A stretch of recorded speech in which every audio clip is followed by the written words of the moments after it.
Hello সবাইকে, আশা করি সবাই ভালো আছেন। নিয়ে এলাম নতুন একটি রান্নার রেসিপি, তো সবাই দেখতে থাকেন। তো প্রথমে এই মাছগুলোকে ভেজে নিলাম। ভেজে নেওয়ার পর তাতে আমি পেঁয়াজ কুচি দিয়ে লাল লাল করে ভাজবো।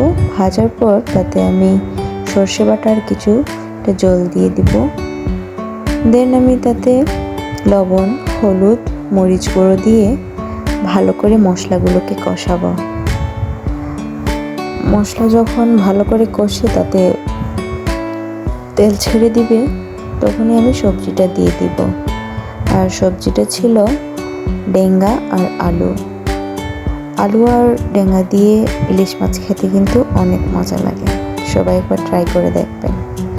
তো আমি তাতে কিছুটা পানি দিলাম, পানি দিয়ে ঢেকে রান্না করব, যাতে করে মশলাটাও ভালো করে কষে আর সবজিগুলো সেদ্ধ হয়। দেন আমি ভালো করে ওইটাকে নাড়াবো আর কষাবো, ঢেকে রান্না করব যতক্ষণ না ভালো করে সেদ্ধ হয়। তো ভালো করে যখন একটু কষে যাবে, তারপরেই আমি কিছুটা ঝোলের জন্য পানি দিয়ে দিব।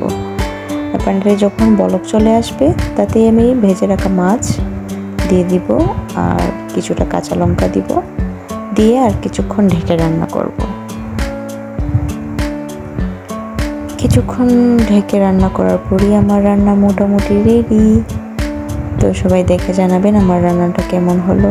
দেখা হবে সবার সাথে আবার নতুন একটি রান্নার ভিডিও নিয়ে। সবাইকে বাই বাই।